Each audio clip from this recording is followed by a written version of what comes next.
बिस्मिल्लाहिर्रहमानिर्रहीम। हनीन यूसुफ की home girl Nimra Ahmad की कलम से चैप्टर 6 बाप शशम बोझ से आज़ादी।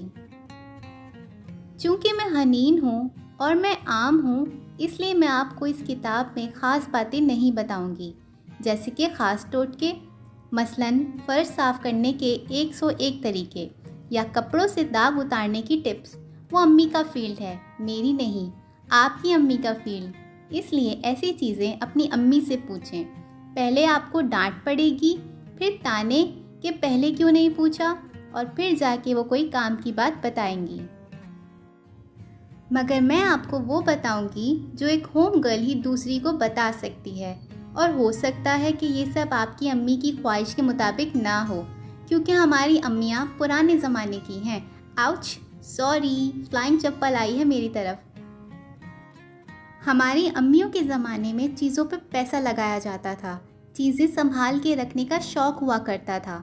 हमारी नानियाँ फ़िरौन के ज़माने की सुइयाँ भी संभाल के रखती थी। मगर ये दौर मिलेनियल्स और जनरेशन जी का है। आजकल लोग एक्सपीरियंस पे पैसा लगाते हैं। डायमंड्स की सेल्स पहले से कम हो गई है, क्योंकि अब लोग एक पत्थर पे लाखों खर्च करने की वजह सोचते हैं। इसलिए अपने घर की सफाई करते वक्त आपको 3 काम करने होंगे।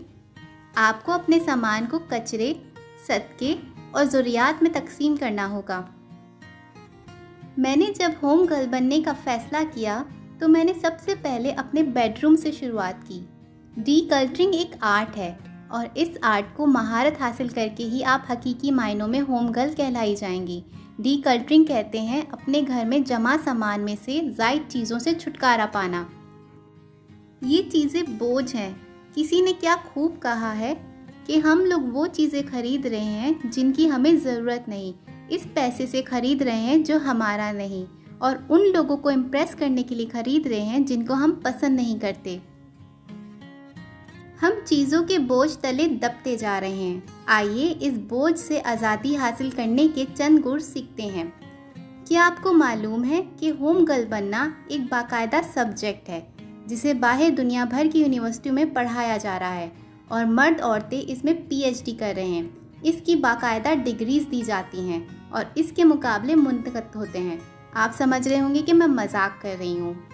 जी हाँ, आप बिल्कुल ठीक समझे, मैं वाकई मजाक कर रही हूँ, क्योंकि होम इकोनॉमिक्स, डेकोर और रेनोवेशन वगैरह तो सिखाई जाती है, लेकिन होम गर्ल बनना कोई नहीं सिखा रहा आजकल।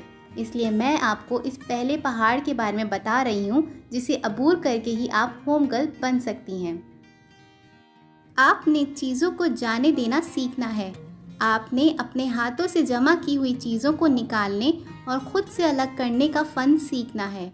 आपने खुद को इस बोझ से खुद आज़ाद करना है। सबसे पहले अपनी अलमारियाँ खोलें, जैसे मैंने खोली थी। सारे कपड़े बाहर निकालें, जूते अलग निकालें, झाड़ पोंछ वाला कपड़ा, साफ़ अखबारें, फ़नाइल की गोलियाँ और कोपिक्स पाउडर करीब रखें। कमरे की कुंडी लगा लें ताकि अम्मी को ना पता चले, कि जो कि नामुमकिन है। खैर, अब सारे कपड़े कुर्सी और बेड पे रखें, क्योंकि हमारे घरों में कुर्सियाँ कपड़ों के बैठने के लिए होती हैं। अब आपने वो तमाम कपड़े अलग करने हैं जो फटे हुए हैं और जो इतने घिस चुके हैं कि क्या कहा, काम वाली मासी को दे दें। देखें, आपकी मर्ज़ी है। हाँ, आप फटे पुराने कपड़ों को काम वाली मासी को दे सकती हैं, लेकिन जब आप अल्लाह की राह में एक दाना देते हैं तो वो उसे 700 गुना या उससे भी ज़्यादा बना के वापस करता है। लेकिन अगर वो इसी चीज़ को 700 गुना वापस बना कर लौटाने लगे तो सोना दो तो सोना मिले, पैसा दो तो पैसा मिले, लेकिन फटे पुराने कपड़े दिए तो बदले में 700 फटे पुराने कपड़े किधर संभालती फिरोगी।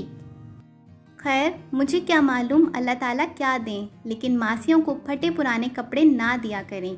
मैं ये नहीं कह रही कि कामदार डिज़ाइनर वेयर उठा के दे दें, नहीं, लेकिन अच्छी हालत वाले कपड़े दें जो पहनने के काबिल हो, वरना कैसा सदका और कहाँ की कुर्बानी। इसलिए फटे पुराने कपड़े अलग करें, ये कचरा है। इसको किचन और डस्टिंग वगैरह के लिए रख लें या फेंक दें, मगर उनको आपने वापस अलमारी में नहीं डालना, वरना होम गर्ल क्लब से आप आउट हैं, समझी। सदके के लिए आप वो कपड़े निकालें जो आप आजकल पहनती हो, छोटे हो गए हों, तंग हो गए हों, मगर पहनने के लायक हों। सदके के लिए आपने अच्छा कपड़ा देना है, मगर इसका ये मतलब नहीं है कि सारे के सारे अच्छे कपड़े उठा के दे दें। पता चले मुल्क भर की अम्मियाँ हनीन को कोसने दे रही हों, एक मेरी अम्मी इस काम के लिए काफ़ी नहीं क्या? हर चीज़ में एतदाल अच्छा होता है। बड़े अब्बा कहते हैं कि सदका करो तो वो करो जिससे दिल तंग ना हो, ना ही तुम अपने पास मौजूद हर चीज़ से महरूम हो जाओ। अगर 10 अच्छे जोड़े हैं तो 2 अच्छे जोड़े निकाल लें, यानी लॉन और खद्दर वगैरह के, और माई को दे दें। जहाँ तक कामदार कपड़ों का ताल्लुक है तो मैं ये नहीं कहूँगी कि आप मासियों को दे दें। अगर उनकी कोई जवान बच्ची हो तो देने में क्या हर्ज है, उसके जहेज़ वगैरह में काम आएंगे। और वरना मासी को डिज़ाइनर वेयर इसलिए नहीं देने चाहिए क्योंकि उनका साइज़ और स्टाइल उनके मुताबिक नहीं होगा। आपकी कोई कज़न्स होंगी जिन्हें आपके कपड़े पहनने में हर्ज नहीं होगा, या कोई ऐसी दोस्त जो बार बार अच्छे कपड़े पहनना अफोर्ड ना कर सकती हो। ऐसे कपड़े उनको दे दिया करें, सब नहीं 2-3 निकाल के। और सिर्फ ऐसी कज़न्स या फ्रेंड्स को दें जिनको अपनी मुसलमान बहन के उतरे कपड़े पहनने में कोई शर्मिंदगी ना हो। हज़रत आयशा रज़ी अल्लाह ताला अन्हा की शादी की कमीज़ बहुत सी औरतों ने अपनी अपनी शादी पे पहनी थी। एक हम लोगों को अपनी बहन या कज़न के साफ़ सुथरे कपड़े कबूल करने में ना जाने क्या मज़ायका होता है। किसी के अंडर गारमेंट्स ना लेने चाहिए ना देने चाहिए, लेकिन आम लिबास अगर धुला हुआ है तो उसके लेने देने में कोई हर्ज नहीं, क्योंकि मोमिन का झूठा भी पाक होता है। अच्छा, अब जोश में आके अपनी हर चीज़ नहीं सदका कर देनी आपने। एक हिस्सा निकालें और एक हिस्सा वापस रखें। एक मिनट, ऐसे कैसे वापस रख रही हैं? पहले अलमारी साफ़ करें, अब तो आपके पास नए झाड़न भी आ गए हैं। लॉल। सफाई करके अलमारी के कोनों में कोपिक्स पाउडर छिड़कें और ऊपर अखबार बिछाएं। फिर कोनों में फ़नाइल की गोलियां रख दें और कपड़े तय करके अंदर जमाती जाएं। कपड़ों की हर तय में 4-4 से ज़्यादा जोड़े ना रखें, वरना एक निकालते वक्त सारे कपड़ों का हमालिया आपके ऊपर गिरेगा। अलमारी को ऑर्गेनाइज करने का तरीका ये है कि हर खाने में 2 या 3 कतारें बनाएं और हर कतार में 4 से ज़्यादा जोड़े ना रखें। फॉर्मल कपड़े या तो हैंगर पे लटकाएं। हैंगर पे लटके रेशमी कपड़ों को कीड़े वगैरह नुकसान नहीं देते, वो तय किए रेशमी कपड़ों के ताकुब में आते हैं। इसलिए कपड़ों की तहों के दरमियान फ़नाइल की गोलियां रखा करें। अगर लटका रही हैं तो फिर खैर है। अलमारी हो गई सेट, हैंगर्स वाली भी, कपड़ों वाली भी। अब जूतों के खाने में आए और खुदा के लिए जो जूते आप नहीं पहनती उनको किसी को दे दें, और जो पहनती हैं उनको डब्बे के अंदर डाल के रखें। जूता डब्बे के अंदर 10 साल भी पड़ा रहे तो ख़राब नहीं होता। मेरी अम्मी कहती हैं कि जूते को रास की तरह रखा जाता है, उसको हवा नहीं लगवाई जाती। अब ड्रेसिंग टेबल की तरफ आएँ। उसके दराजों को अब बेड पे उलटते जाएं। यहाँ आपको सदके की चीज़ें कम और कचरे की ज़्यादा मिलेंगी। आपने करना ये है कि सारे दराज खाली करके उनमें ताज़ा अखबार बिछानी है। फिर ज़मीन या कुर्सी पे गौतम बुद्धा के अंदाज में बैठ जाना है और हर एक चीज़ को उठा के 3 सवाल खुद से पूछने हैं। क्या मैंने इसे 1 साल से यूज़ किया है? क्या इस चीज़ का यहाँ रखे रहना मुझे खुशी दे रहा है? क्या अगर मुझे पहाड़ की चोटी पर चढ़ना पड़े और मेरे पास सिर्फ एक बैकपैक हो जिसका वज़न मुझे अपने कंधों पे उठाना पड़े, तो मैं इस चीज़ को इस बैकपैक में रखूँगी? यानी क्या ये इतनी ज़रूरी है कि मैं इसे बैकपैक में साथ ले जाऊँगी? बैकपैक टेस्ट आपका दिल बहुत बड़ा कर देता है और अक्सर चीज़ों को देखते ही आपका दिल खुद से कहेगा कि नहीं यार, फेंको इसे। अम्मी की फ्लाइंग चप्पल की परवाह किए बगैर हर ऐसी नहीं वाली चीज़ को एक कॉटन या लिफाफे में यूं छाल फेंकें गोया पहाड़ की चोटी से फेंक रहे हों। अगर किसी चीज़ के बारे में तीनों सवालात के जवाब हाँ में हैं तो उसे रख लें। 2 के हाँ में हैं तब भी रख लें, लेकिन अगर 2 के जवाब नहीं हैं तो फेंकें इस कचरे को। आपने किसी दराज में ऐसी चीज़ रखनी नहीं है जिसके जवाब में 2 या 3 नहीं मिलें। सादगी सर झाड़ मुँह फाड़ बदरंगे कपड़ों में चादर लिपेट के फिरने का नाम नहीं है। सादगी चीज़ों की मोहब्बत से खुद को आज़ाद करने का नाम है। अपने इर्द गिर्द जितना सामान आप इकट्ठा करेंगी, इतना आप अपनी ज़िंदगी को पेचीदा बनाएंगी। हुस्न सादगी में है और इस किताब का मकसद आप होम गर्ल्स को सादगी का हुस्न समझाना है। किचन की डीकल्टरिंग करते वक्त आपने एक्सपायर्ड मसालों के डब्बे फेंकने हैं और चेक करना है कि बरसात के मौसम की वजह से मसालों में कीड़े तो नहीं पड़ गए। किचन की सफाई करते वक्त हिफाजती तदाबीर इस्तेमाल करना ना भूलें। सबसे पहले अम्मी के सारे जूते गायब कर दें। उनको यूट्यूब पे ड्रामा लगा के कमरे में दे आएं और कोशिश करें कि ये काम उस वक्त करें जब अम्मी किचन में ना हो। अम्मी की चीज़ों की जगह ना बदलें, सिर्फ गंद निकाल के वापस सब कुछ वहीं रखें। इसलिए एक वक्त में एक खाना साफ़ करें, उसे सेट करें, फिर दूसरे की तरफ चलें। अम्मी का किचन अंदर से अमूमन साफ़ होता है, लेकिन वही फ़िरौन के ज़माने के मसाला जात संभालने की आदत। आउच! आई मेरी तरफ फ्लाइंग चप्पल। एक तो सच बोलने का ज़माना नहीं रहा। और हाँ, जब अगली दफ़ा अम्मी किचन में दाखिल हों तो उनसे एक महफूज फासले पर रहें। जूते, हैंगर और बैलन को छुपा दें और जो फूल अम्मी की ज़बान से झड़ें उन पे खुदा का शुक्र अदा करें कि इसने अम्मी का साया आपके सर पे सलामत रखा हुआ है। अगर कोई अम्मी, किसी की अम्मी मेरी ये किताब पढ़ रही हैं तो प्लीज़ अपनी बेटियों को इस तरह की सफाई करते वक्त आज कैसे ख्याल आ गया या छोड़ो छोड़ो तुम हर चीज़ ख़राब कर दोगी जैसी चीज़ें ना कहा करें। उनको एतमाद दें, उनको अपनी मर्ज़ी से घर में तब्दीलियाँ करने दें।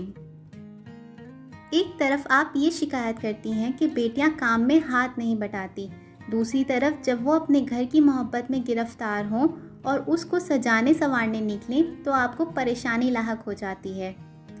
डियर किसी की अम्मी, आपका घर परफेक्ट नहीं है, आपको सब कुछ मालूम नहीं है, आपकी अम्मी को भी सब कुछ मालूम नहीं था, ना आपकी बेटी को इस किताब से या गूगल से सब कुछ मालूम हो जाएगा।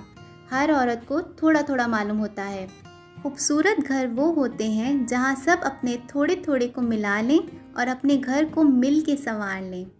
और एक अहम बात, बर्तनों की शीशे वाली अलमारी में जहाँ कीमती बर्तन सजे हैं उधर से अंडे निकालना ना भूलें। अंडे समझते हैं ना, वो जो उन बर्तनों ने दिए हैं। भाई इतने बरसों से वो इन अंडों पे ही तो बैठे थे ना, इसलिए तो उनको कुड़क मुर्गी की तरह एहतियात से निकाल के साफ़ करके वापस रख दिया जाता है और वो बर्तन सिर्फ मेहमानों के नसीब में होते हैं। वैसे अब तक तो आपकी अम्मी के जहेज़ के डिनर सेट के चूज़े निकल आने चाहिए थे। अगर चूज़े नहीं निकले तो उन बर्तनों को निकाल के इस्तेमाल करना सीखें। हमारे यहाँ कीमती बर्तनों को घर वालों के इस्तेमाल में लाने का रिवाज नहीं है। खुद हम प्लास्टिक के बर्तनों में खाना खा रहे होते हैं और कीमती बर्तन संभाल के रखे होते हैं। भाई ज़्यादा से ज़्यादा क्या होगा, बर्तन टूट जाएगा ना तो टूटने दें, सेट का डोंगा टूट जाएगा, प्याली का हैंडल चकनाचूर हो जाएगा तो होने दो। बर्तन तब टूटता है जब इसकी उम्र ख़त्म हो जाती है। ये रसूल अल्लाह सल्लल्लाहु अलैहि वसल्लम ने हमें बताया है। अगर इस डिनर सेट के डोंगे की उम्र 10 साल है तो वो 10 साल शोकेस में सजा रहने के बाद एक दिन सालाना सफाई के मौके पे मलाजमा के हाथ से गिर के टूट जाएगा, या वो 10 साल हर रोज़ घर वालों की मेज़ पे इनको खाना पेश करके एक दिन टूट जाएगा। टूटना उसने अपने मखसूस वक्त पे ही है। ये इंतखाब आपका अपना है कि आपने बर्तनों के चूज़े निकलवाने हैं या उनको इस्तेमाल करना है। हर घर में एक से ज़्यादा कीमती डिनर सेट होते हैं। एक मेहमानों के लिए रहने दें और बाकियों को बारी बारी निकाल के इस्तेमाल किया करें। उन चीज़ों का क्या फ़ायदा जिनको इस्तेमाल ना किया जाए, भले वो नानी के जहेज़ के हों या दादा के ज़माने की याद हो। ट्रस्ट मी, वो टूट भी गए तो ना नानी माइंड करेंगी ना दादा। उनको आपके उनके नाम पे की सदकात पहुंचते हैं, दुआएं पहुंचती हैं। डिनर सेट की उनको खबर तक नहीं मिलेगी, पक्की बात है। चीज़ों की मोहब्बत से निकलना सीखें। बर्तन के टूटने पर दिल ना तोड़ा करें। ये सब मादी चीज़ें हैं, उनको खोना सीखें। पुराना जाएगा तो नया आएगा। उनको इस्तेमाल करें, उनको बरतें, उनको पुराना करें, उनको घिसाएं और फिर फेंक दें। तब आपको नई चीज़ें अता होंगी। ख़ुद को उन कांच और पत्थर की नई चीज़ों का कैदी ना बनाएं। अम्मी कुछ भी कहें, आपने अपने घर से गैर ज़रूरी चीज़ें निकाल देनी हैं। मैं ज़रा अगला बाब अम्मी की चप्पल की रेंज से दूर जाके लिखती हूँ, क्योंकि उनका ख्याल है मैं लड़कियों को बिगाड़ने वाली किताब लिख रही हूँ। इसी के साथ चैप्टर 6 यहाँ ख़त्म होता है। अपना बहुत ख्याल रखिएगा, खुश रहें, अल्लाह हाफिज़।